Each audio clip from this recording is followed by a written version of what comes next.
welcome back to another episode of Just a A Squirrel squirrel Looking looking for a Nut, for a nut, trying trying to get out get of out of this this rut. rut. You're in the All rut, right, man. boy. Well, look, we've done it worse. You know what, Oleg? Mhm. I just pulled out a few minutes ago my rattle and my pacifier, and I was sitting in my playpen and screaming and crying. Wah! Wah, wah. I feel like a kid. It's so fun. Do you ever throw temper tantrums and feel like you're 5 years old? I No, think it's I the can't best say I feeling do in the it. world. I've never grown up. Have you? I think there's certain elements where I don't wish to grow up, and I think if anything, growing up comes with its own set of expectations, and I think there are times where I wish to remain a kid instead of being a grown up. I think this whole concept of adulthood for me, it's been a fascinating journey to explore because I don't think I can necessarily articulate the beginning to it. I think if anything, I was stuck in the middle of it. And I think the other thing that I've learned about my own adulthood is that even though there were certain phases where, quote unquote, I had to have certain things figured out, I think one of the things that many adults probably face is managing money or juggling your responsibilities and things like that. And so I realized, if anything, what I've come to is an understanding that all of those things started many, many years before, probably during my childhood years. And so it's been harder to articulate what is the beginning or what is the ultimate beginning to this phase of adulthood. Did you have a childhood? I did. I had a childhood, rather difficult one. I think there were still bright spots within that and moments that I could recall being a child and being able to be in that space. But I think, if anything, what I've learned through my childhood is that it taught me and it forced me to be an adult at a relatively young age. So there were many events and circumstances that I was put into where I had to figure out things on my own and figure out how my life was going to be from day to day. So there are moments sometimes where I catch myself having, I guess you could say, regrets in a way of not being able to experience childhood compared to some of my other friends that were able to. But at the same time, it's just one of those things where I can't change the past. I can only focus on the future and what's in the moment. I think that's the best I can ever do. Did you say you experienced regrets or regress? Regret. Regret. Do you ever regress? No, I progress. Well, I can only pity you. I regress all the time. It's the best. What was your experience like? When do you feel like your adulthood began? Good question. Sometimes I feel like I'm still in adolescence. And I say that seriously because I think that it's been important for me to retain my inner child. Mm-hmm. I, like you, had a difficult childhood. And so in many ways, I don't feel like I truly had it. And adolescence was in many ways even worse than childhood.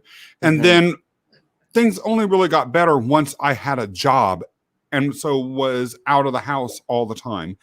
And having a job is one of the markers of being a grown-up, or at least feeling like you're somewhat grown up.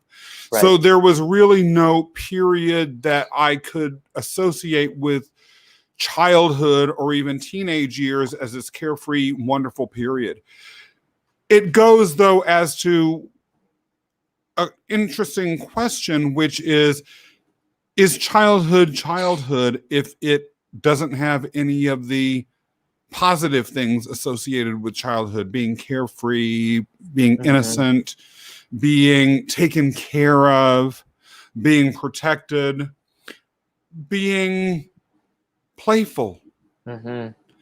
And if you don't have a childhood, or if you don't have the majority of things that mark a period of life as childhood, then there ever been periods in your life, except perhaps extreme infancy, in which you have not been an adult? And so has adulthood been your whole life? Yeah.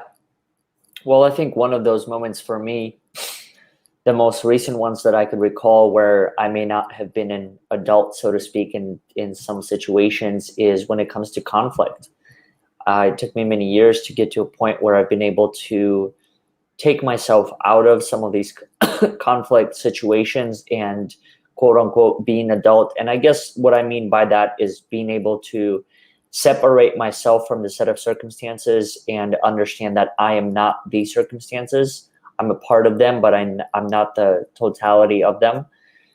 And I think that was something that took me many years to get to. But at the same time, I was very much caught up in those situations or in the conflict up until my mid-20s, if I'm being honest. And I still think that there's still certain situations where, for example, if it's a new event or a new form of conflict that I haven't experienced in that same exact degree, I'll get caught up in the situations. I'll get, I'll lose it. I'll start waving my arms around and everything. So I think there's an interesting expectation or an assumption that adulthood carries. And I've often wondered, what is it that really contributes to it? Is it the age? Is it the experience? Or is it the reflection upon that experience? Because if anything, what I've learned and what I've observed about other people, and this comes from no place of judgment, but I don't think it's so much the age, because I know people who are in their 20s, 30s, 40s, and 50s who act similar ways when they were younger, same exact way that I do. I'm 28, but there are times when I act like I'm 12. I have known Kim Schultz since our childhood. Yeah. Welcome back, Kim. It is good to have you participating in the show again today. We love you so much. You have been missed.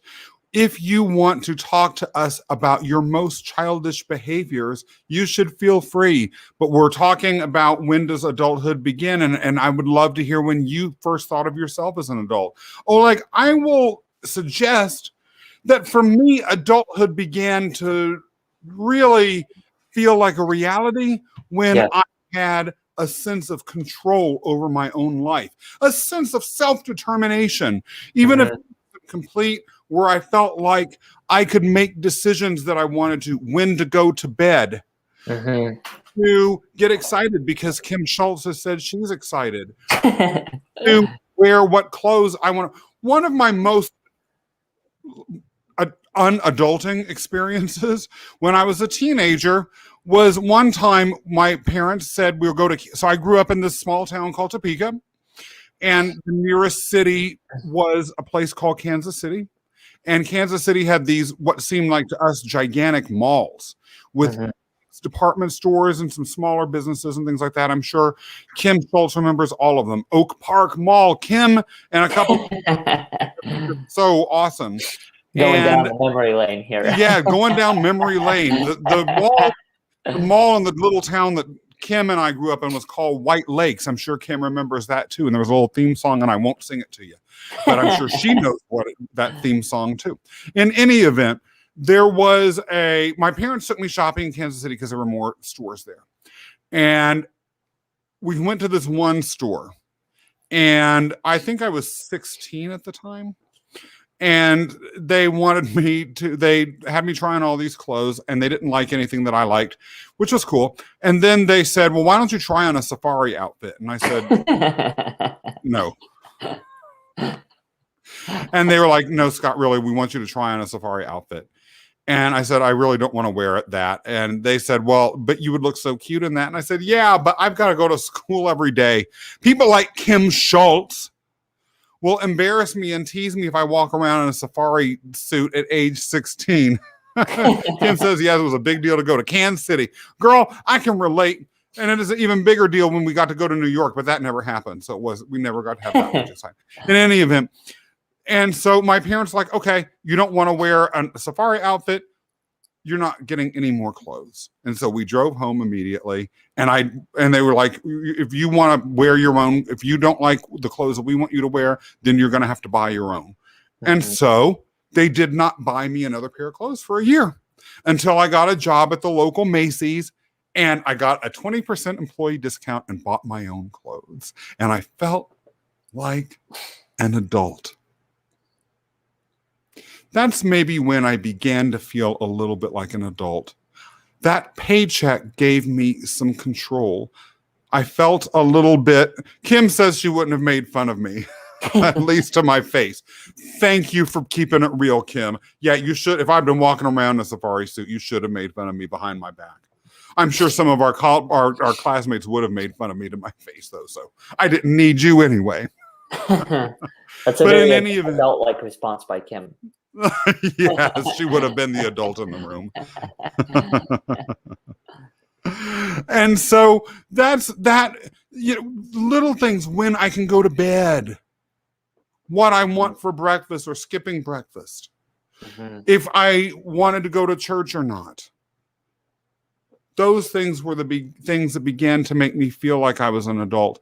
There was a teacher I had named Pat Roselle who said that the fear of adult or the respect of adults is called adultism, and it is an oppression that children suffer. Do you feel, and this goes to you, Kim, and anyone else, do you feel oppressed? Did you feel oppressed by adults when you were a child? And when you were an adult, did you begin to feel liberated from that oppression?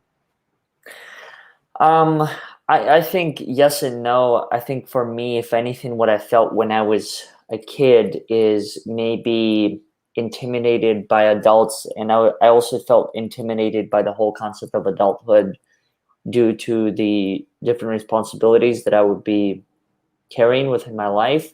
The other thing that I've also learned, I think, throughout this journey is that it's been fascinating to me how even though there was a point of my life where I felt intimidated by adults and by the pressure of being an adult, that there was also a point towards the later stages leading up into my 20s where I was so looking forward to being an adult, where I think I missed out on many of my years of childhood, so to speak, because I was so ready to, as you were saying, live life on my own terms, to be able to move into my own place, to be able to buy my own clothes, buy my own food, have breakfast or not have breakfast, make all these decisions. And what I started to realize was when I actually embarked upon that journey, adulthood is rather difficult at times, because if anything, what I realize is that in becoming an adult, I think that level of support is no longer the same as when it is when I was a child. And it's not to say that my parents abandoned me or anyone close to me. They still continue to support me and help me in multiple ways, and in ways that I'm extremely grateful for. But at the same time, I think just an adulthood or the adulthood brings a lot of pressures that maybe oftentimes were unspoken when I was a kid. I didn't fully understand. Well, I understood the concepts of some of these responsibilities, but I didn't fully understand what would be the possible consequences. What is the possible consequence if you don't pay your utility bill or your rent, or you don't have enough to pay for your food or your car insurance, or all these, or health insurance? Oftentimes health insurance for people that I speak with who are starting their quote unquote adulthood, it's one of the biggest expenses that they have to cover. So I don't choose to blame anyone who's in that position and who chooses to quote unquote take a risk on themselves and whatever might happen because they can't afford some of those things. So I think if anything, there is a interesting dilemma that happens where, in my case, I was so looking forward to becoming an adult where I wasn't living as much in the present and in the child, but rather I was trying to desperately get to that next stage. And then when I got there, it was like, holy shit, now this is real. This is becoming a real chapter, and I don't know how to handle some of these things. I love what Kim said in her second to last remark. That's something I have to say would never have occurred to me, but I bet is an experience that a lot of people have. Mm-hmm. I have been curious about that. Why is it that, or how is it that children help others better understand their own adulthood as well as the adulthood of their kids that they're experiencing? And I wonder if in Kim's case, and just idle curiosity, this isn't a like hidden judgment or anything, because it's truly not, Kim, as to whether your own sort of feeling like you're a kid sometimes, do you feel like your kids would ever want to be the parent of you? Because we're asking originally, when does adulthood begin? But I sort of wonder also, in the converse, when does it end? Now, in many cases, I suspect it ends when you die. But other cases, it might not.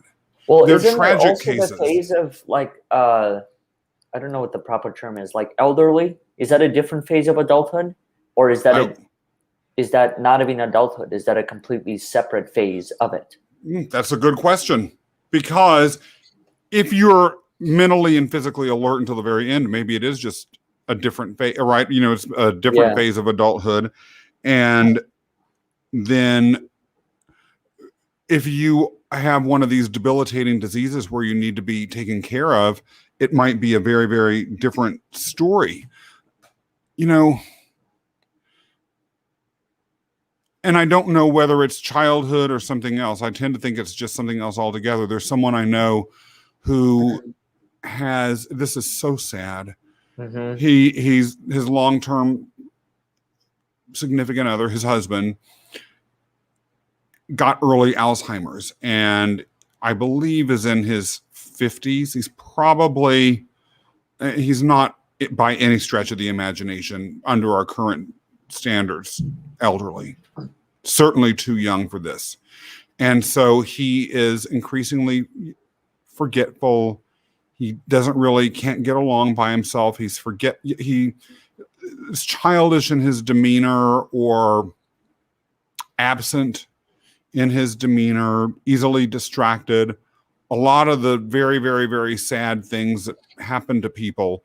He is biologically, I would suppose, at least to external appearances, middle-aged, but mentally, is he still an adult? Is this just a very, very different variant of adulthood, or is it a phase that is something else altogether, besides being just really, really tragic? It is a really good question, and I think it leads to another question as far as what really contributes to being an adult. I used to think one of the things is independence, and I think it still is. But then in the case that you just described, what happens if that person loses the ability to be independent and has to go back to how maybe many of us were brought into this life, and that's being dependent on other people? For example, I'll give you an example. When my grandpa was, I don't remember what age he was, either 95 or 96, somewhere around there, there was a point where many of the members of our family made the decision to put him in an assisted living facility. And for me, it was, I understood the implications of that decision, and I understood the importance of it at the stage that he was. But at the same time, it was a rather sad reality to accept, because here's an individual who held great pride in being able to be independent and to do things on his own. And all of a sudden he was in a position where he felt like he had to accept assistance, because there's certain things that he simply couldn't do, whether it was due to his limitations of his body or mind or whatever those things were. And I found it fascinating. I mean, I'm not going to say I treated him like a kid by any means. I still respected him and treated him like an adult. But at the same time, it just raised a lot of questions as far as what ultimately contributes to being an adult. I know Kim mentioned the concept of mature. What does that mean? What does that mean ultimately? Does that mean being able to take a step back and observe and have that level of awareness before making a decision? Because I know that there are times when I don't do that all the time. There are probably times where you don't do that all the time, as well as Kim. So can we even bank on that as the ultimate sign of what it means to be an adult, when there is no 100% certainty of maturity always being there? So Kim talks about it in phases, and in particular chronological and biological phases. And that is a great way to frame this. I read a book a few years ago called The Most Evil. And it was by a psychiatrist who basically had put together a framework for analyzing evil, in which he broke it down into almost a ladder with levels of evil. And there were 3 or 4 big brackets of evil, from least evil to most. And these brackets were, some of the evil people were just people who were, and he assumed a level of criminality and not just petty, whatever, human things as a baseline for being evil. And some of them were petty crimes, or they were crimes that may have been evil, but they were understandable, like you're evil or do evil deeds because you have a mental illness that really keeps you from being able to be a good person, because you don't have the self-control to be able to pull back. He would put very, very low on the evil scale, like arguably perhaps even not really that evil at all, just troubled. And then others were people who were maybe had temper issues, but in a moment of passion, like the classic crime of passion, they catch their spouse cheating on them and they just lose their handle, and there happens to be a gun in the house. Or they do drugs, chronic drug users who committed crimes that were like thievery in the name of drugs, or even muggings, that they were high when they did this stuff. What they did was evil. Their addiction put them in a position where they were morally compromised, but they're low on the scale. Then he had higher up people at the very height, people who, well, relatively high up, people who got joy out of killing others, or who were mass murderers. But even higher than that, people who got joy in torturing mass numbers of people, and maybe got sexual gratification out of it, and dragged it on, and delighted in it, and felt these levels of just unimaginable evil. Right. And so the reason why I mentioned that is he talked about a psychopath by the name of Shantae Kimes. And Shantae Kimes and her, or Sante, I don't remember how you pronounce her name, Sante or Shantae, but in any event, Ms. Kimes was famous for a while because she and her son that she might have been sleeping with, it's not clear, offed this New York City heiress so that they could move into her glamorous brownstone on the Upper East Side of Manhattan, which is, for those of you not in the know, that's a very, very Tony area. It really is. Like Steven Spielberg is too poor. And so it's one of those things where he talked about how he compared her to one of the lower level evils. This was a man who was a bodybuilder who took steroids, and the steroids affected his ability to control his anger. And so he got into a fight with someone and basically pulled out a gun and blew their brains out. He was sentenced to jail for life. And as his hormone levels returned to normal, he basically had a nervous breakdown. He felt overwhelming guilt for what he did, incredible grief. He was one of these people that on his own wrote a letter to the family. And he went to therapy for years, finally took responsibility. Well, he took responsibility for what he did, and he now works with prisoners to try and help them deal with their own mental health issues and come to accept responsibility for their actions. So he was a murderer, but that is not the same as Shantae Kimes. And he talked about how Shantae Kimes, even after murdering this woman, she also kept a housekeeper, a slave, literally, locked in the basement of her house, and punished her by putting an iron on her arm if she didn't do her work on time. How Shantae Kimes to this day shows no remorse, is making excuses, always blaming anyone. Why am I talking about this? Because Shantae Kimes is psychologically I know I'm talking on and on and on. I appreciate your patience with me. Shantae Kimes is a baby. She's a baby. She's a 72-year-old woman that needs to be in diapers for all her mental state. Thoughts? Hi, Susan Cruz. Well, I think the first thing that comes to mind is it might be interesting to explore as far as, and I know we've hinted towards a couple things what contributes towards adulthood. One of them is being able to have control, being able to have perspective, being able to have awareness, being able to have a sense of independence, maybe interdependence as well. But I also wonder that why is it an expectation, or why is it that many of us strive for being an adult? Why is that the ultimate chapter that many of us envision? Yeah. What's Well, wrong with being a child? What's wrong with being a child all of your life, and or having childlike tendencies and yet still being able to make rational decisions from time to time that can get you from one point to the next of your journey? well, Charles Dickens, in his great masterpiece Bleak House, has a character that's like that. I don't remember the character's name, but it's a grown man who's like a big baby. Yeah. And he evades responsibility for his actions because he's just a little boy.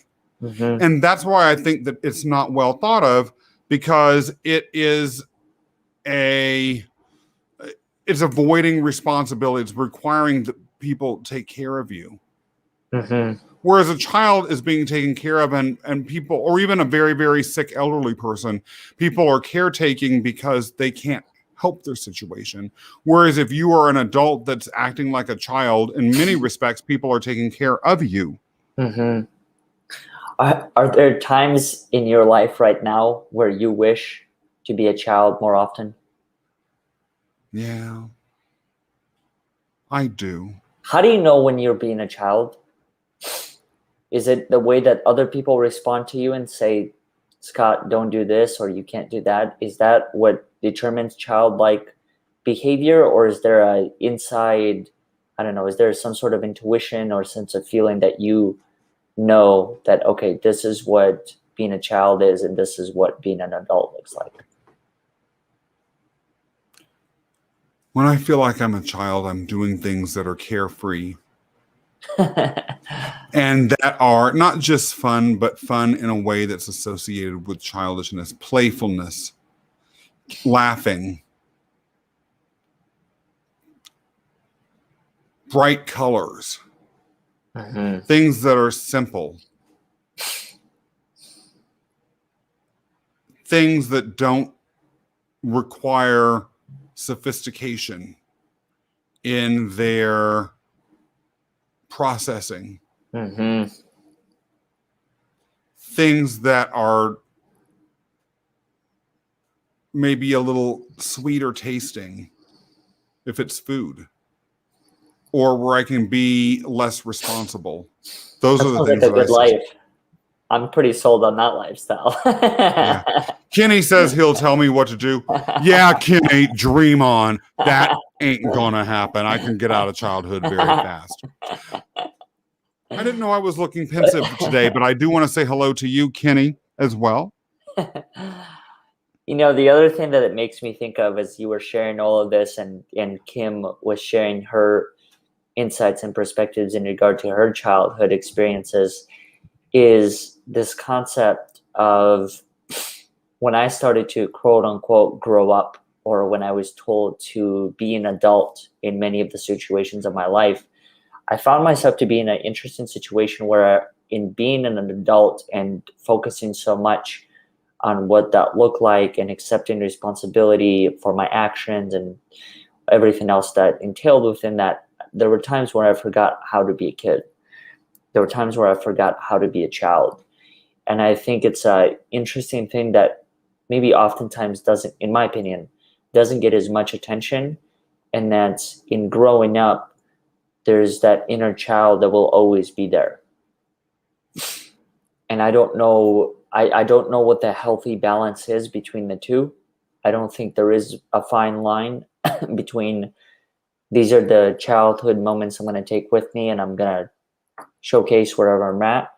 I think if anything, it's probably depends on the situation. So if there's a time where I'm going to laugh uncontrollably like a kid, well, that's what I'm going to end up doing. So I just think it's interesting how in adulthood, there's so many situations that come up where being a child or playing or having play-like mindset is not an acceptable behavior.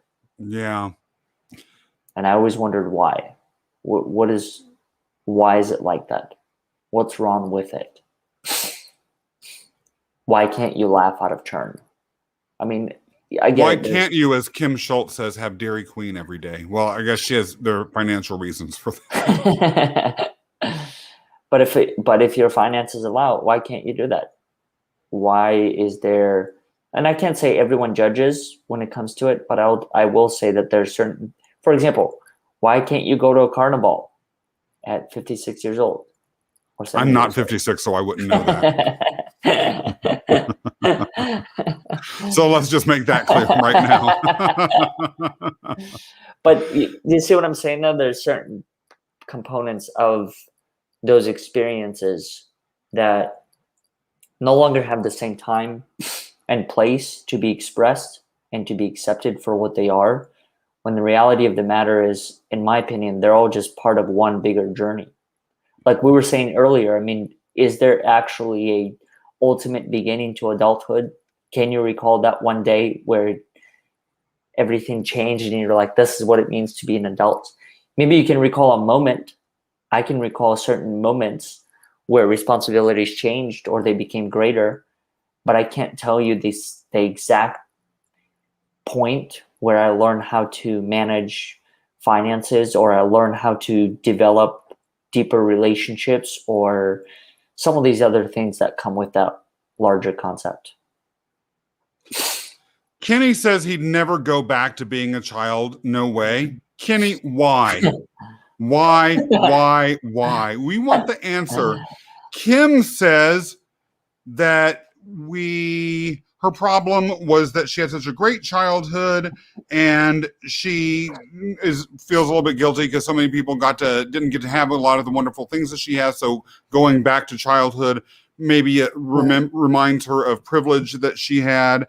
And then Susan Cruz says that she came of age during the hippie era. And one thing I would be curious to know is as to whether Susan feels that hippies were actually big babies, or whether they really were adults, because the stereotype is that these were basically a bunch of people running around naked, doing drugs. Like, is that adulthood?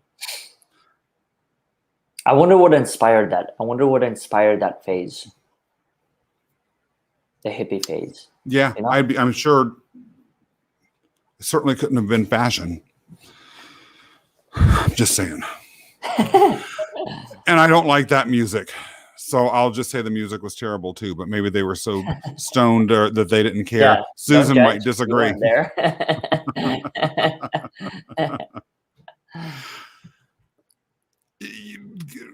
One of the things that Kim talks about is this idea of having such a happy childhood, and one limitation perhaps in our own discussion, Oleg, about wistfulness. Kenny asked me earlier why I'm so pensive, and a lot of it is because this conversation, I didn't expect it.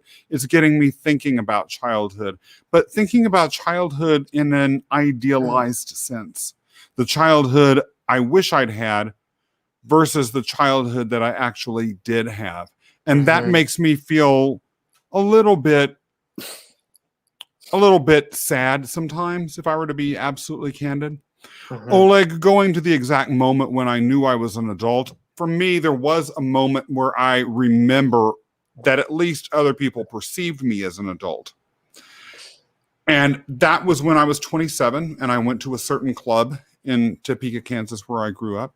Kim, I'm sure, has no idea what that club was or where it is because she's too innocent and pure, but other people knew. And that club, while I was in there, I went to the restroom to just take a break. And when I was done and I was washing my hands, some people came behind me and they said, look at daddy at age 27. And so I actually realized then I was an adult. I couldn't pass as a child. If people were calling me daddy at age 27, childhood was a part of my past. What'd you say? How did you feel about that? I loved it. I loved it. I thought it was awesome. Did you? So my brother and I, we had this ongoing thing for as long as I can remember. When one of us was able to grow facial hair, one of us would have it, and I would always shave it off because I just was never a big fan of. And it's funny how even things like that contributed towards being viewed like an adult, and then the other one not. And I find that interesting. I find that interesting how certain markers can identify you more as an adult than you might actually be according to one's age. For example, I knew of a couple of people who were able to grow a beard at 17, 18 years old. And it was fascinating to me to see them essentially, create this persona, and at 18 and 17 not be questioned for their IDs. Yeah, which happened to me, and I loved it. Loved it.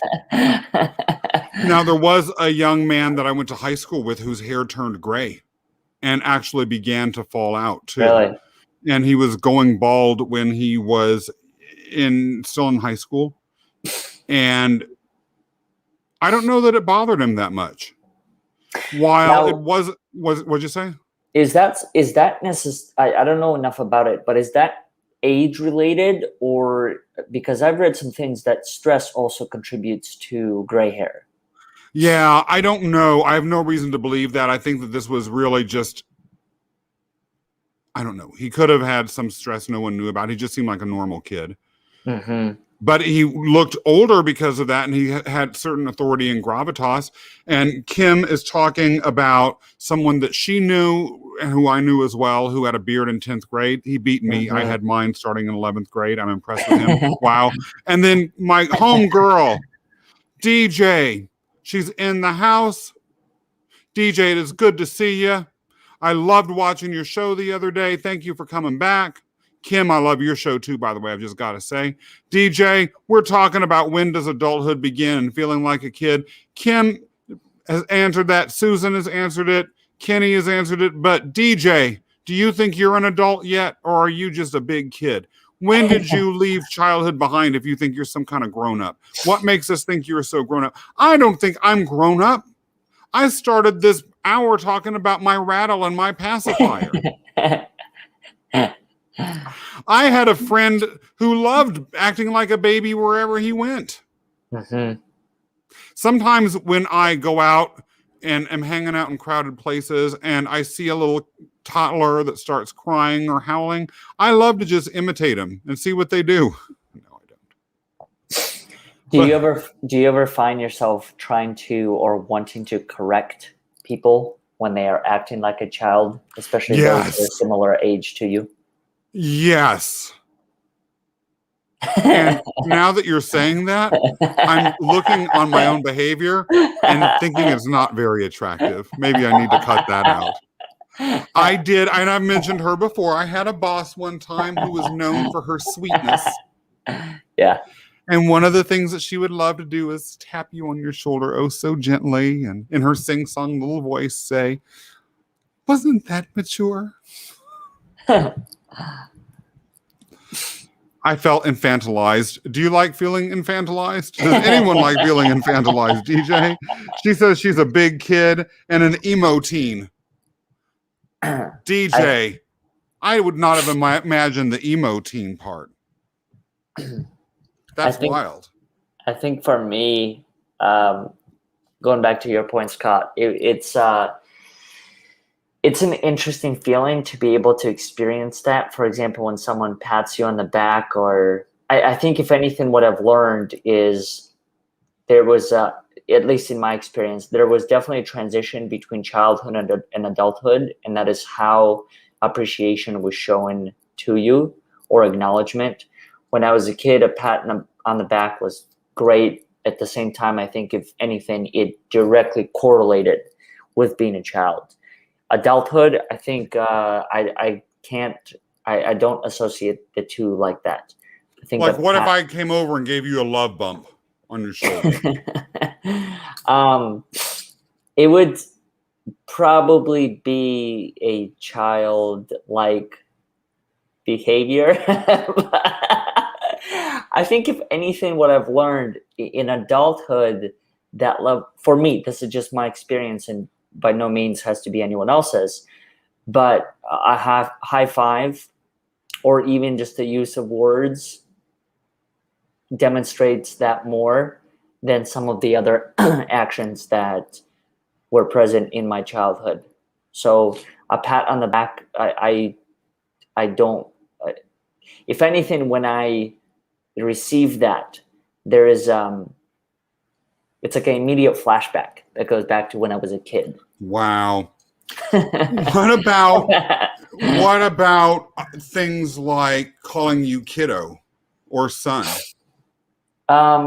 Son, I have come to acceptance with, and I don't think I look at it any differently. Kiddo, it's a tougher one. Kiddo one is, I think, associated with a child. And I'm not saying that there's anything wrong with one or the other. I'm just saying that certain words go with certain phases of my life compared to other words going with other phases of my life. Kiddo is very much relevant to child. What if someone came up and pinched your cheeks? Kenny, Kim, Susan, DJ, you can all answer this question. It doesn't happen to me. It doesn't. So I won't even answer it. But see, the other part that's kind of interesting about even that particular behavior is that what is the line between harassment and normal childhood behaviors? Because as a child, that might have been acceptable. And in fact, if you think about it, as well as anyone else that's listening, think about the behaviors that were acceptable when you were a kid, right?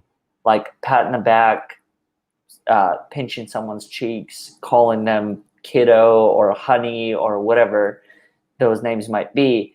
Now, if you were to do some of those things, imagine doing some of those things in a workplace. Yeah. Right? That's probably like blatant sexual harassment. Yeah. Or if your boss said to punish you, I'm going to paddle you. You know what I mean? So I think there are certain levels or thresholds where childhood behaviors don't necessarily cross the same exact way into adulthood, because I think it's a different stage that requires different behaviors, if anything, maybe modified versions of it. Yeah. So instead of calling someone a kiddo, maybe son or a daughter. But then at the same time, it's been interesting for me to observe, because my parents have been this way for as long as I can remember. They've called me son for many, many years by now. My mom calls me a kiddo or kid. She still does sometimes. I don't take offense to it. I don't take offense really to anyone that does it. It's just that if I don't have a certain relationship with that individual, and let's say they calls me a kiddo, for example, if it's in the business setting and I get called a kiddo, I do take, it's not an offense, but I think it's a level of disrespect, maybe, depending on the conversation. So I guess you could say it's a form of offense. But that's been interesting to observe, like how certain phrases in one phase were acceptable may not be acceptable in other phases of life. Yeah, and DJ and Kim Schultz both make good points. DJ says that some words are a trigger, and the transition into adulthood from childhood may cause those things that you might have tolerated, like you just said, to become triggers once you had enough of it. And then Kim cheekily says, particularly with regards to the boss wanting to spank you as a workplace disciplinary process. Yeah. Says depends on who the boss is. Yeah. Kim, I love you. This goes back and DJ says, Oleg, you look, or DJ says, yes, Oleg, you look so young. That's a compliment. I agree, DJ. Would you rather look young or old? When I was younger, I wanted to look older. Now I don't want to look older. I don't need that. You want to Although look being younger? older doesn't necessarily, as a male, I Yeah. think that, and we live in, as we both know, a very misogynistic culture. I do think that being older can give men certain gravitas, and people are less likely to judge them harshly for age. Whereas women, on the one hand, women can have a certain gravitas because of age, right? Like no one thought that Angela Merkel or Margaret Thatcher or Indira Gandhi, people like that, if they were bouncing around acting like they were 20, no one would have taken them seriously as heads of states that were formidable. On the other hand, in certain spheres, women, I really do feel, are treated much more harshly than men because of certain aging characteristics, particularly in the entertainment fields. And that's why we have all this plastic surgery that people have. Not that that's necessarily bad for those that do it, but it comes, I think, often from an acknowledgement of these inequities. And therefore, as a man, looking older is going to be less provocative. Gravitas, a great word, fellow Toasty. Yes, my beloved Toasty DJ, gravitas is a good word. I would not deny that. And you have it. I've seen you in action in the best possible way. How do you feel about the word sir? What do you think that word represents to you? It means something you can feel Or free to Mr. call me any old time. And Mr. I'm down with too. I'm not someone who's like, don't call me Mr. Mason. Don't call me sir. If you want to call me sir, call me Mr. Mason. Please do. That again denotes a certain level of age and authority that I am very personally comfortable with. And that's why, to some extent, being older doesn't bother me. But with females, I would imagine it sometimes is a different story. Mm-hmm. The whole book, Call Her Miss Ross, which is about the singer Diana Ross. I know she's before either of our generation, but Diana Ross insisted that people call her Miss Ross, not Ms. Ross, and certainly not Mrs. Ross, because it made her feel old, even when she was in her 60s. Call me Miss Ross. I associate the word miss with a 12-year-old. Mm-hmm. So calling a 68-year-old woman walking around in a ball gown Miss, like she's in junior high, is a little bit ridiculous. But there, as DJ mentioned, there can be real triggers that the gender inequities in our society bring out that I would make me understand where someone like that might come from. What about you, Oleg? I think for me, it's similar to what Kim and DJ have mentioned. It's a sign of respect. It's a sign of maturity. And it's a word that I try and use when it comes to different situations. And I don't know necessarily why I use it. If anything, it's more of just a natural instinct that comes into play, and I understand the situation that I might be in, or the circumstances. So that's where I use it. But I also find it interesting when it comes to words, and particular words that are used at every given stage. I think Kim had mentioned this earlier in the previous comments, where she broke down the different stages, where it went from preteens to teenage to young adult to adult, senior citizens. Where do you think the word dude fits in? Because that's something that I've been curious. I've been called that sometimes, whether it's, I don't know, in whatever the conversation might be. And I never fully understood, like, what is the level of, I don't know if maturity is the right word, but what is that level that is associated with a word like that? Like, is that I associate that. I would really love an adult. Yeah, I would love to hear Kim, DJ, Kenny, Susan, their thoughts about that word dude in particular. Mm-hmm. I take it as a term of affection or of acknowledgement of someone that's informal, but is not necessarily, it signifies not childhood, but immaturity. I will say, when I was practicing law, and I was assistant commissioner of an agency, and I had 75 people working for me and a corner office, and got what I wanted when I wanted it done. Usually I was working with attorneys representing my office in a case, and this young attorney, it was a female, but that's not really relevant to the story, said to me, I had some corrections on some papers that she gave me, and she's like, dude. And I was like, no, I'm your client. I'm an assistant commissioner. You're my attorney. You must respect me. You do not call me dude. And I actually spoke to her boss about that. Said, make sure you learn how to correct her on her language, and I better never hear those words out of her mouth coming to me again. And like some might say, Scott, that was an ego-based response. But I thought, at least as it was being used, it was inappropriately making our relationship into a brother-like one. Yeah. Which she wasn't my brother she wasn't my sibling. And it was also attempting to equalize a relationship that I needed to make sure that she understood. As a client, you don't do anything that speaks down to your client or makes them feel juvenile.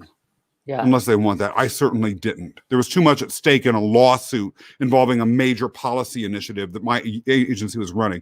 And the other thing is the casualness of it made it seem like she was taking the case casually. No. Yeah. All right, last one, and then we can move on to the other phase of adulthood. Man. Thanks, ma'am, because Kim hates that. Kim, why do you hate ma'am? Or man? Like, thanks, ma'am. Yeah.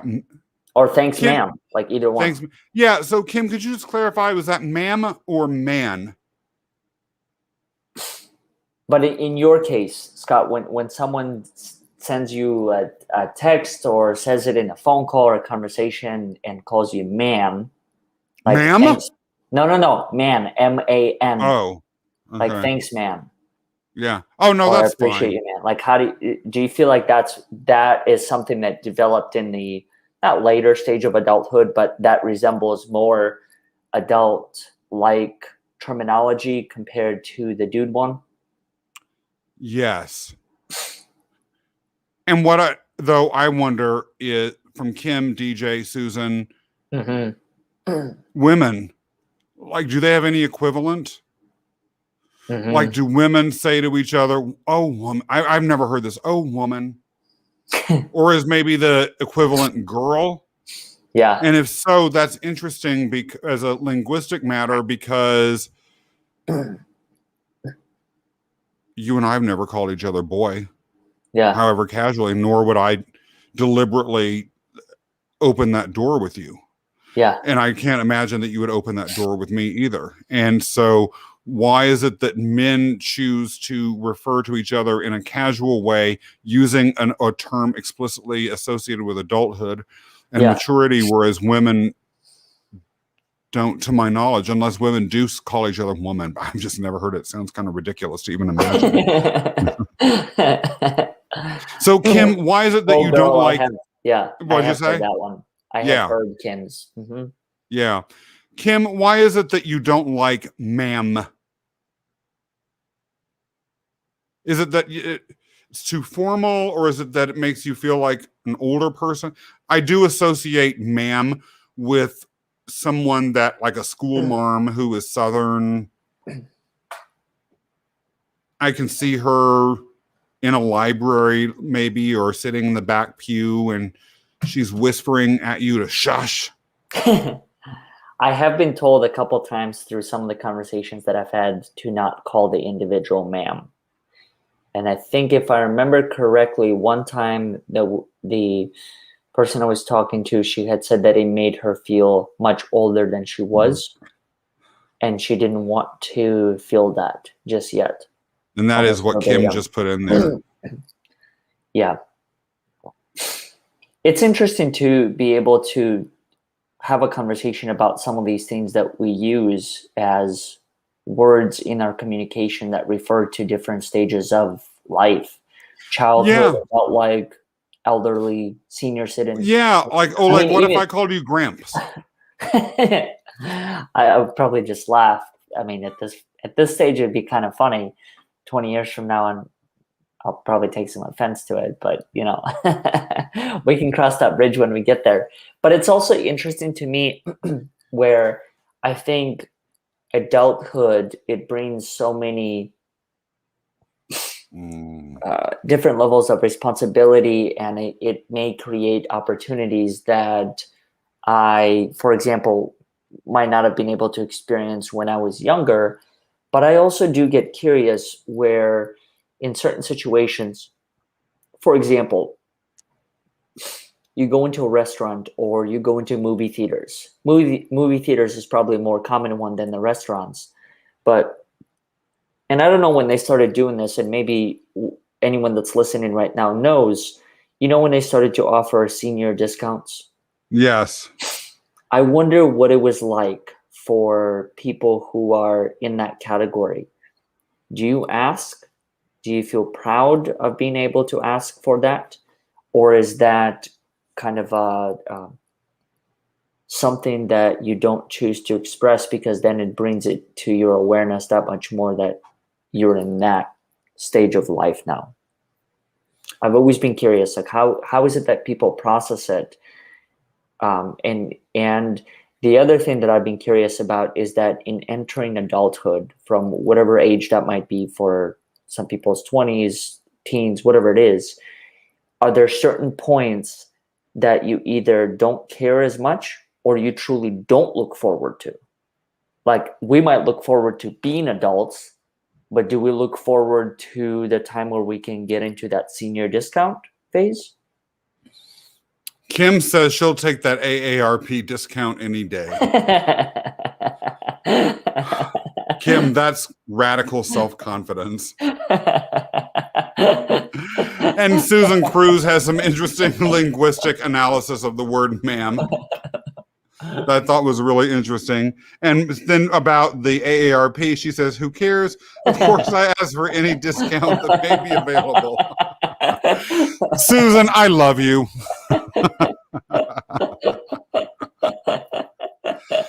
I'm not there yet. That's but a good one. Yeah. I wonder if I'll get to that stage, just knowing who I am as a person. One of the things that I started doing when I was a kid, without a doubt, is negotiating. I started negotiating. Discount? Well, I wonder if when I get to that stage, if I'm going to start negotiating what's going to be offered through that senior discount.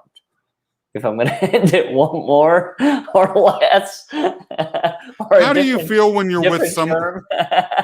How would you feel if you and I went together to go to the movie and DJ is laughing and DJ says she's been offered discounts on her hair?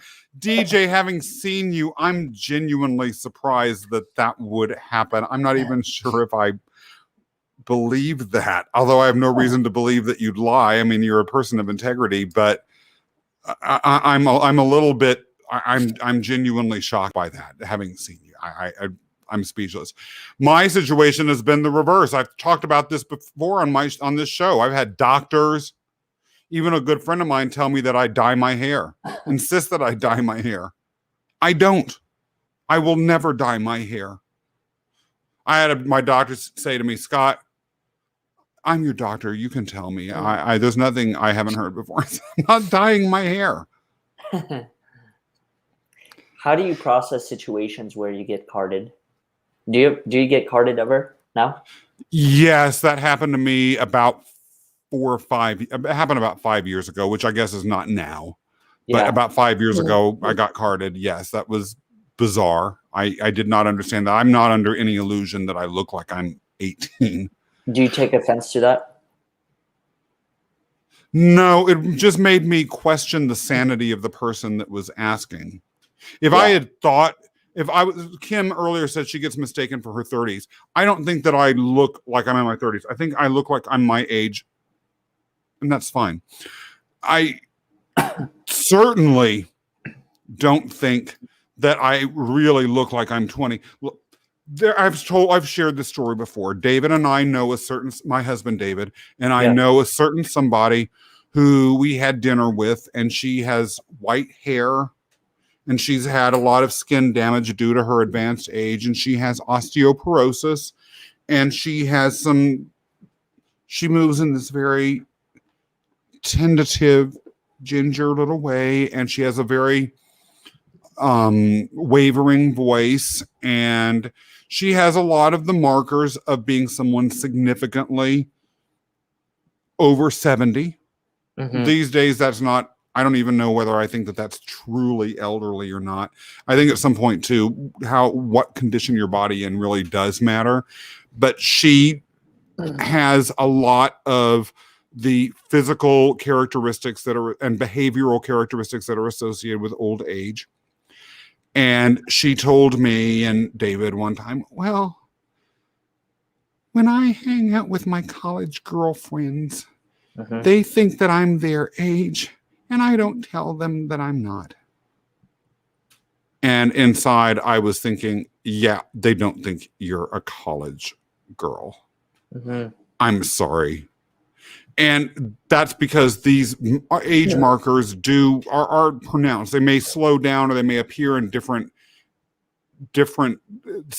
speeds, but my beard, it's not the beard of a 20-something. My skin is not the skin of a 20-something. My voice is not the voice of a 20-something. Yeah. And I don't have any delusions about that. So getting carded, going back to your original question, it really does make me question the sanity, or maybe they're just trying to flatter me, because to me, it's so absurd that anyone would think that I was younger than 21. 18. Yes. Yeah. I also wonder to what degree some of these expectations and assumptions play a role in how did they come about when it comes to specific age mile markers, so to speak, 20, 30, 40, 50, when it comes to expectations of having a house by the time you're this age, having a family by the time you're this age, having X, Y, and Z, having enough saved. I think it creates, my experience is that it creates a lot of maybe unnecessary or sometimes maybe necessary pressure, where it's very difficult to live up to those, because if anything, what I've learned is that, at least my opinion of life, is that it comes in phases, or it's in chapters. Certain chapters take longer than others. The chapter of learning to manage X, Y, and Z might take me 20 years, compared to the chapter of starting a family might take me 5, or it might take me 50. So it's just an interesting dynamic that I think has been created in society as a roadmap or a blueprint to follow, but it doesn't always relate to anyone's journey. And I think if anything, it creates more confusion. It created less opportunities to be accepted and more opportunities to be judged, because I haven't met a particular thing at a particular point. And I think that goes back to the question of who's to say that adulthood begins at X, Y, and Z age, and who's to say that a component of adulthood has to begin at 20, 30, 40, 50, 60. And DJ truly can relate to those pressures, I might add. So you're not alone, Oleg. Yeah. It's funny because at my age, there are people I know who have said to me, I'm winding down, I'm finishing my professional life, which is odd. And that does raise pressure, because I feel like I'm just starting mine, actually. Yeah. And I had a client of mine who was younger than I am now, and I was his consultant, who said, I'm 50 years. Ooh, I just busted out my age. He said, I'm 50 years old. I'm too old to make change. We don't make change anymore once you're 50, which is, as you know, not my experience at all. I'm changing more rapidly in the past couple years than I did for decades before then. Yeah. And so that goes as to exactly what you're saying, pressures about who and what we should be, and what DJ is talking about, and having empathy with these pressures and these expectations that can hold you back, as you point out in that very last comment, DJ. Yes, they can. Who says you can't change just because you're 50? Or who says, especially that I'm winding down now. Yeah. Someone told me once, 10, 15 years ago, Scott, you don't know what it's like to try and get a job when you're 50. You just can't work when you're 50. No one, you can't work. I'm working harder than I ever have in my damn life. Shit. Who in the hell was he? And I like it. I feel like it keeps me, if not young, it keeps me active and a little bit full of fire. Yeah. Just out of curiosity, because you brought this point, and I think you brought this point a couple of times throughout this conversation. At which point of your journey did you stop mentioning your age? Oh, I will admit, once that person called me daddy at age 27. So it's been a while. So when you turned 28 and people asked how old you were, you didn't bother? Or you would say, no, I would make a joke out of it. I always find I think there's a movie, I find it, there's this reference I always go back to because I find it so funny. Man, which one movie? I think it's, what's the one where the guy has to create a fake driver's license, McLovin. I've never seen it. Super Bad, I think. It's a similar concept, like a group of kids trying to become like adults. And, yes. Go and buy alcohol and stuff for their first time. And there's this movie where this one of the guys gets asked, he said, "How old are you?" And he says, "Old enough." But he wasn't ready for a follow-up. And I think the police officer says, "Old enough to do what?" And I think it's probably somewhat related to, I don't know, some of the other things that people experience when they hit a specific age. And that's when you get asked, "How old are you?" It's, what do you say? Or why is there a tendency not to specify the age? Well, because of age discrimination in the workplace. Yeah. I feel like that's, and we're all talking in the chat about how hilarious Superbad was. I need to watch that. Yeah. But that goes us to one of my favorite topics, which we just have never had the chance to fully discuss on the show. So yeah. I'm going to insert it into the agenda right now. And I'm so happy getting this finally, after all these weeks, a chance to do it. Yeah. Kim, DJ, Susan, Kenny, anyone else watching, this is a subject that will speak to all of us. Plastic surgery and youth. So, Oleg, are you going to have a lot of plastic surgery to make you continue to look young?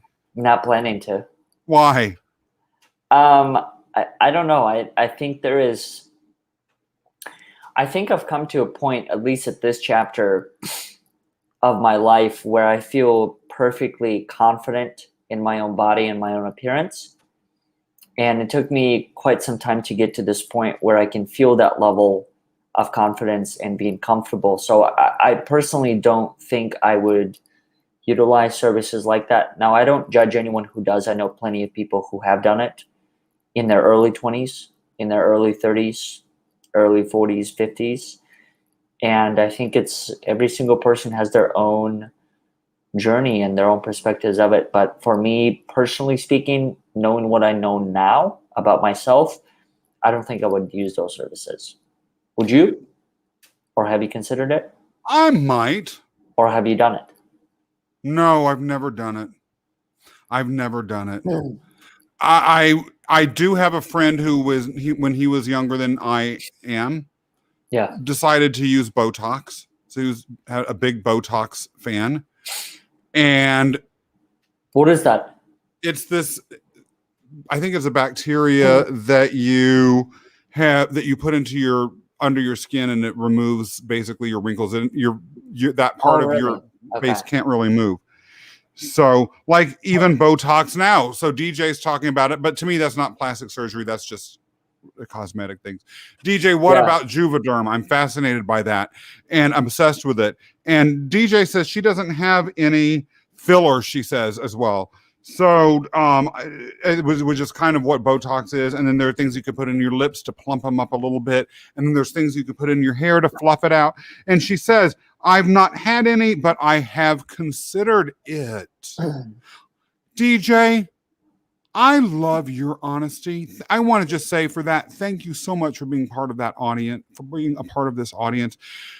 Michael Jackson, when he was interviewed, asked if he ever had plastic surgery. He basically denied it. Do you think that, and this might be more of a futuristic comment, but do you think that there will ever become a point within society where using some of these services to enhance one's appearance as well as one's body is going to become the norm, so to speak, in order to be able to keep up with the remainder of the population? I hope so, because I think there could be some really cool stuff. For instance, If you think about, like, a lot of it's already done with organs. I mean, you can probably almost get any organ you need. Look, 3D printed or whatever that. I love The Walking Dead. And there's a character in there who lost his arm. So he basically has this metal thing that bends with like a mace with spikes sticking out. Hell yeah. I'd have that shit. I'd wear that mace arm. That would make my whole life worth living. Replace it in a minute. At what point does it become, I don't know, necessarily too much of an advantage over anyone else, but what's the fine line between enhancing every single component of your body and then still being able to maintain certain human-like elements? Or are they all considered human-like elements? Yeah, I mean, or what point do you become human or not? DJ says she's heard amazing things about The Walking Dead. If you ever watch it, we will talk. There's some things about that I love. Even though it has its ups and downs, yes, it is amazing. And DJ makes a really good point as well, which is that social acceptance can be a controversial discussion because, I mean, DJ, I'm sure, has her own reasons for making that point, and they may or may not overlap with what I'm about to say, but social acceptance. It is true that if social acceptance forces us to have plastic surgery, it can be totally cool if you have a mace arm, or even just a regular bionic artificial arm. I've thought could be like totally badass to have, or like a leg that could somehow do some cool shit. Like I could have, a gun holster in it or something, and then if the bad guys came, I'd just take them out. Or maybe even a grenade. So if they, were threatening you or David or someone. You want a grenade launcher? Yeah, I just lift up my leg and shoot the grenade up away. That would be hot. Hot. But she's right. If I was forced to do that in order to fit in, that's to me a problematic society. Yeah.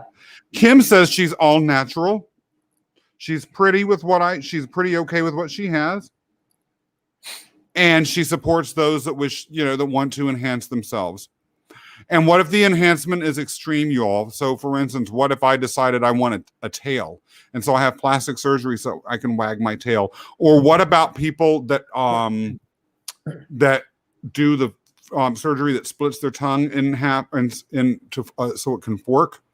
Is that something that you would support, or would you just not care? Or if they have like spikes put under their head or above their eyebrows so they can have horns, maybe I'd do that. That might not be so bad. And what about what Susan says, which is that she thought that has a really interesting post about an exhibit that she saw on iconic people who had photographs. And Bruce Springsteen says he's amazingly energetic, though vibrantly in middle age. That's interesting. And Bruce Springsteen's not middle-aged. Unless you define that. I don't know. Maybe he is still middle-aged. I don't know. I mean, a lot of what these ages are, as I think Kim said earlier, 70 is the new 50 and 50 is the new 30. So all of these things are shifting, and people are so much more engaged and excited and in better health now that even what is elderly or not, I think needs to change. Oh my God. DJ says she watched the show Botched on bad plastic surgery. Scary. I'm glad I never knew that show existed, DJ, because I would have watched it. Those are interesting things to observe, and because it's one of those things where once you perform it, you probably can't go back. I'm right? scared of that. And that's one of the things that I think, if anything, it scares me. And I guess you could say the same thing is true about any other component of life. I mean, you get hit by a car, what are you going to do?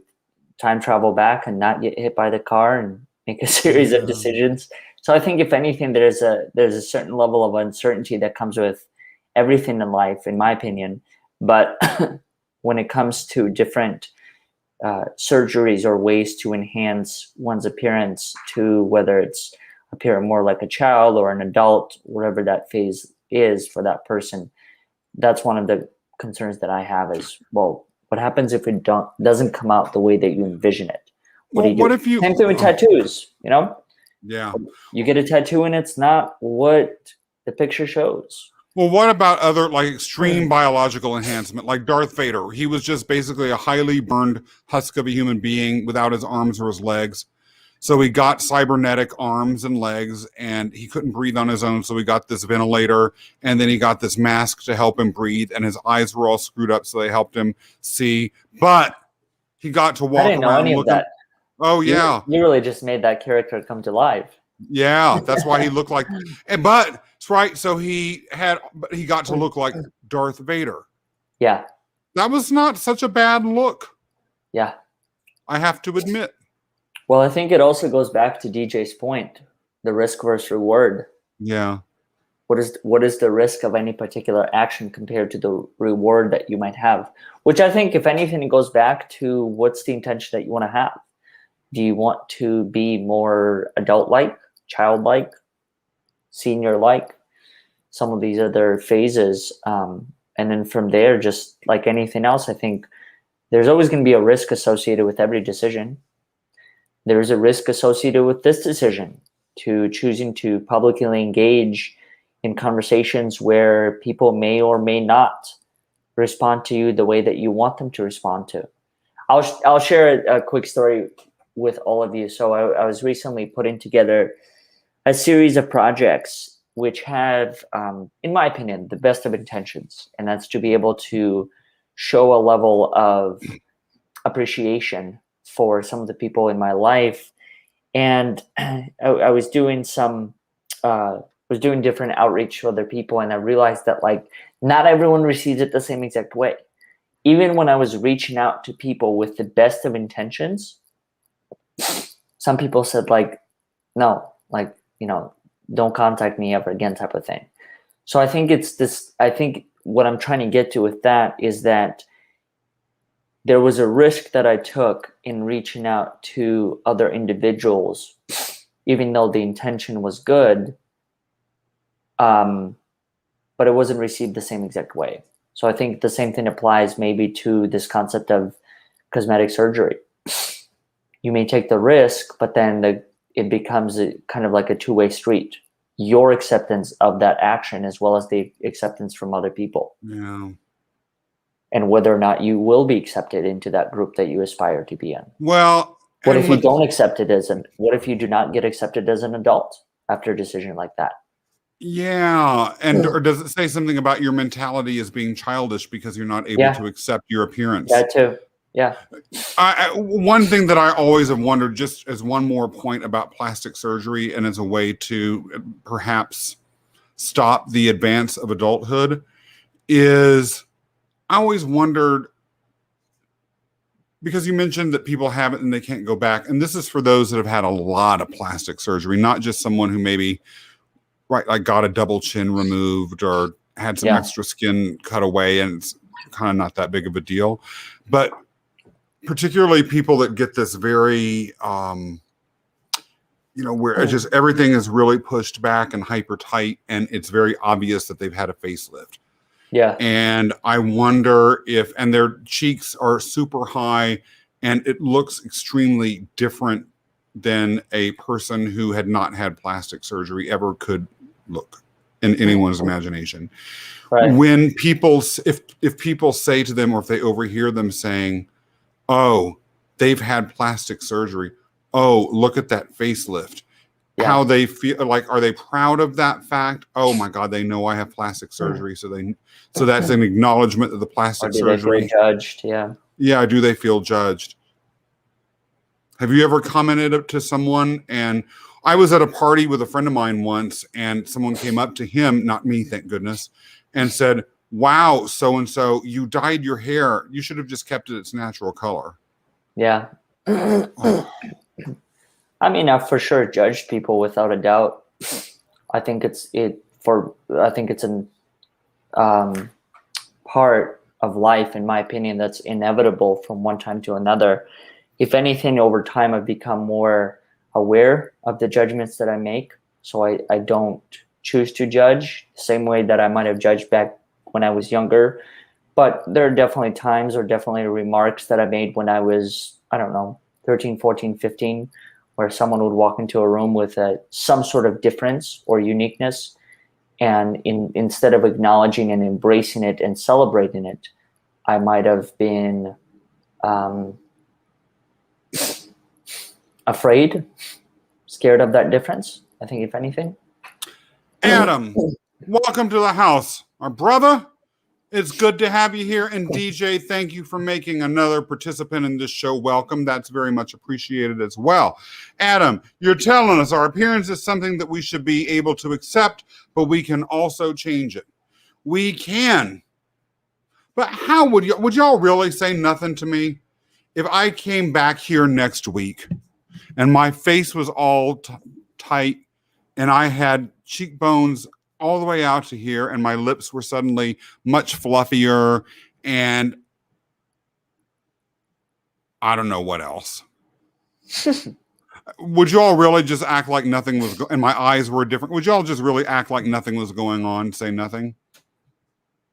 I'd probably. And I just acted like nothing. And would you say, Scott, you look like you've had fillers and it looks like you've done your lips and it looks like you pulled back your face and I see a little scar behind your ears where they did the new incision and you've gotten rid of all 5 of your chins and I embrace you. I am utterly embrace that. I'm so glad you did that. You should feel good about that. Would you really say that? I don't think I would say anything. I think I would create a space where you can acknowledge your own appearance about it. I don't think I think at this stage in particular, I really wouldn't make any judgments. Yes. I've learned that, in my opinion, it's never safe to assume. And I really do mean that by never. I don't think it's ever safe to assume anything. So if that's a look you embrace, that's awesome. I'm happy to be a part of it, but at the same time, it's like me choosing to, as Casey Berman would say, project my meaning onto you and make those judgments. Who am I to do that? You know? Well, I will argue that, and I'm not even sure I agree with the argument I'm about to make. I tend to agree with you and Susan Cruz that you don't. And then DJ says she'll comment if I want her to. DJ, I always want to hear your comments about things, especially. But it boils down to the individual. In my opinion, it boils down to you, like embracing or acknowledging that. But here's Go ahead. Yeah, and then Adam says there's no guarantee someone won't say something, but we're judged by our natural appearances as well, which is a really fair point. And it's unreasonable and it's cruel and ridiculous.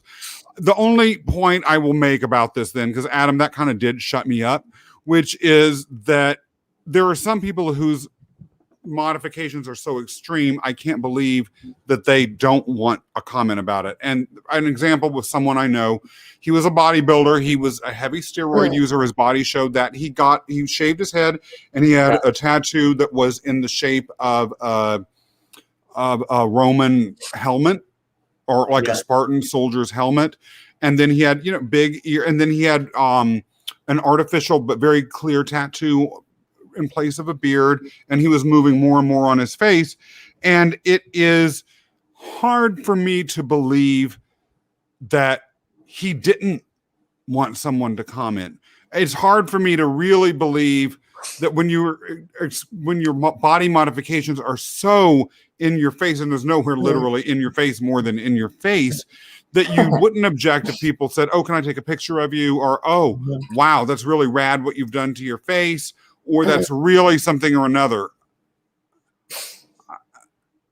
But then that begs a question, though. Why do you feel the need to comment? What does that commenting bring to you? Maybe it brings them acknowledgement of something that they want acknowledged.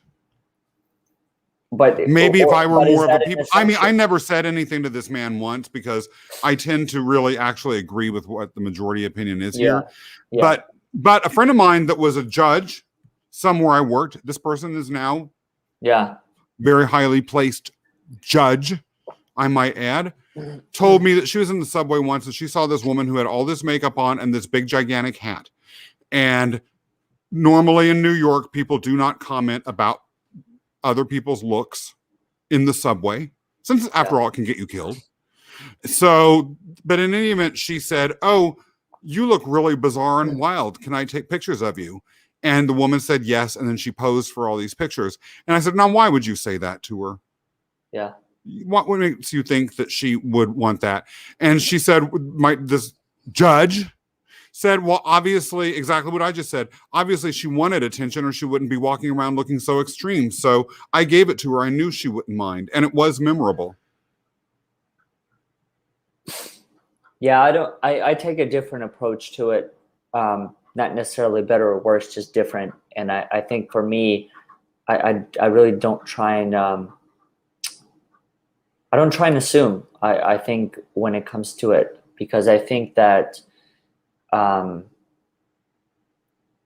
if anything, it's who am I to say that the person is looking for whatever it is, form of validation. And that's kind of how I approach it is even in the situation where, let's say I meet someone who has a completely different appearance than anything that I'm surrounded by or anything I've ever encountered.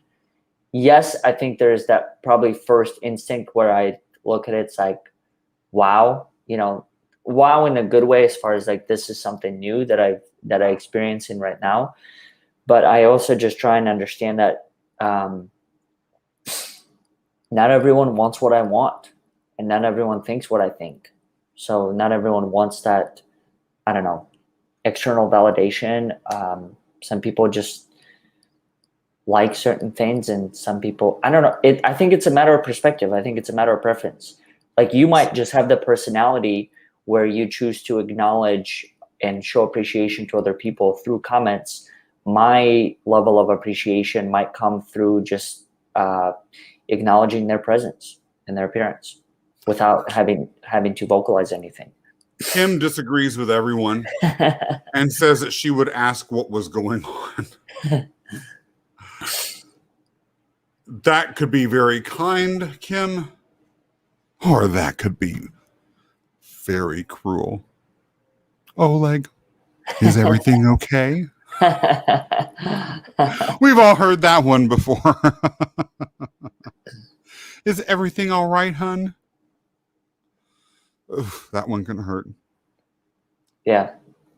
I do want to, as we approach top of the hour with the show, acknowledge or maybe express my childhood-like behavior and excitement for the shirts that we've been able to put together and share with some of the people who are actively listening to the show and continuing to be a part of this community. And that's for those that don't know, and Scott, fill in the blanks here that I'm missing.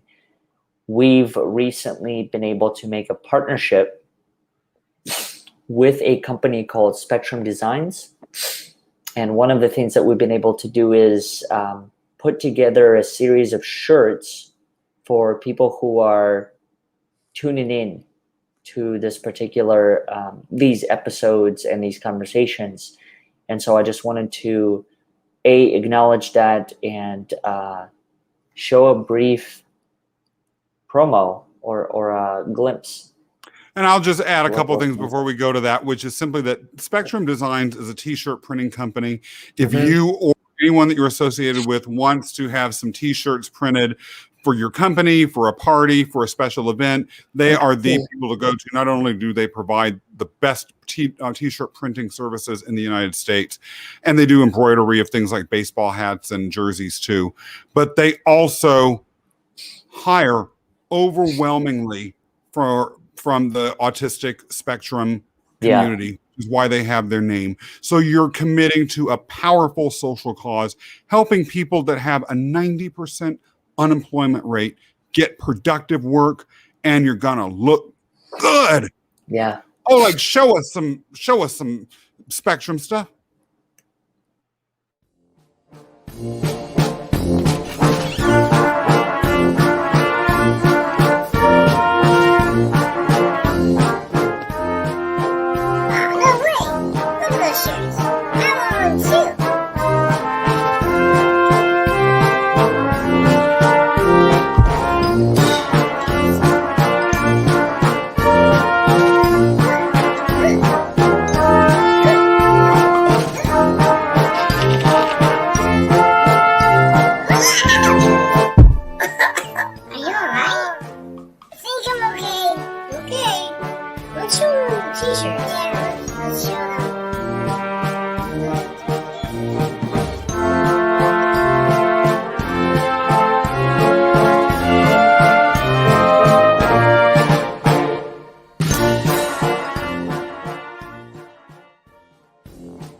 That's probably the best t-shirt promo I've ever come across. That is good stuff. Now, I do want to acknowledge a few things as we get ready to close out for the night. First of all, thank you everyone for participating. If you haven't left us a review on Facebook, please do so. We really, really appreciate that. It would help us build the audience that we want to, and the community that we want to have.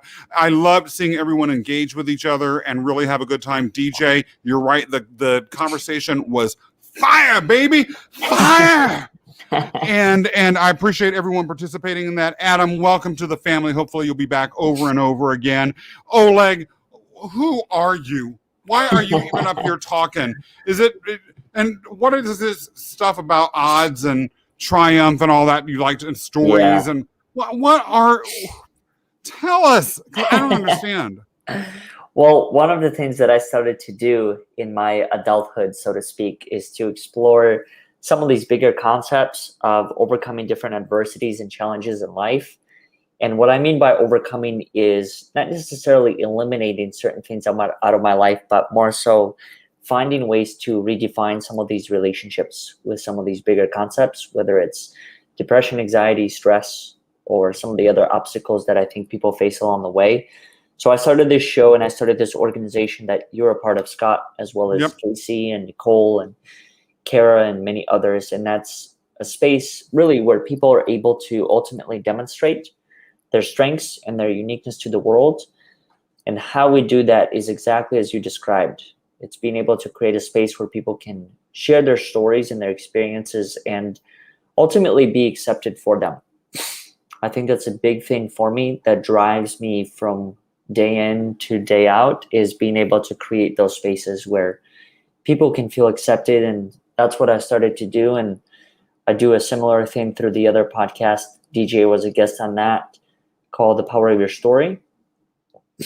And that is just a space for people to be able to share and learn from their stories. Not necessarily stories of their past, but more so stories that one is living right now.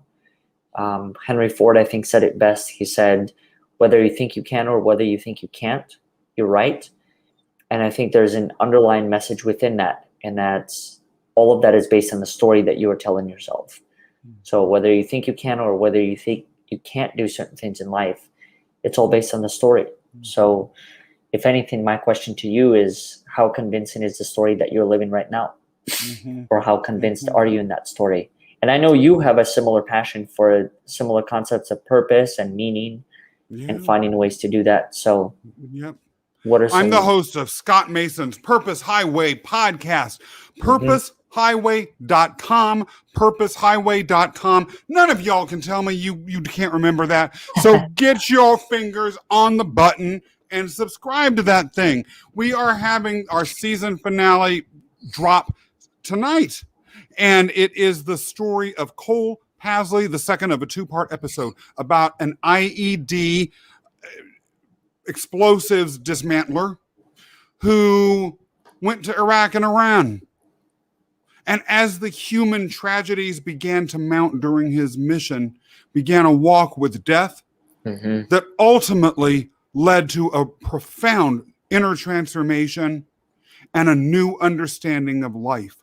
However, Oleg, I'm going to announce something to the guests here. Yeah. Very special about my podcast. There's a new season starting, and our first guest is a 2-part episode with a man named Eben Alexander, who wrote a #1 New York Times bestseller called Proof of Heaven that was #1 for 47 weeks and stayed on the charts there for 2 years.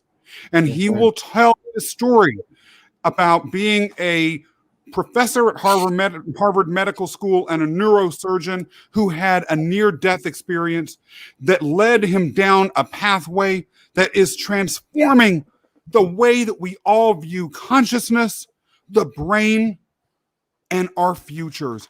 purposehighway.com. And That's DJ, awesome. Thank you for following.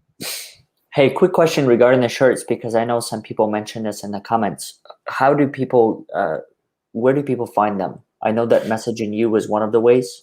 Yep, they should message me and I will explain to them how they can get the shirts. We will be wearing them live on the show in the very near future. They are in production this very moment. They look good, especially when you're foxy like Oleg and I. So DM me, especially once you see them. Make sure I know your size, and we'll talk about how to move forward from there. Thank you for raising that, Oleg. Of course. I want to thank everyone that's been a part of this, because I think, as I mentioned this earlier, we are the ones that start this conversation and we do everything that we can to prepare for this space. But truly, there is an unknown component to it all, and that's we never know who's going to be a part of it, and we never know the insights and perspectives that are going to be shared. So I just really want to acknowledge people like DJ, Adam, Kim, 2 of us, Susan, Kenny, and of so course, many others, Jessica that shows up here, Melody, frequently, Melody, and contribute to it, because I think these are the perspectives that allow me to grow and continue to expand. So I just wanted to acknowledge that and thank everyone for being a part of it, because it's everyone else's perspectives that play an equal role within this and make this show possible.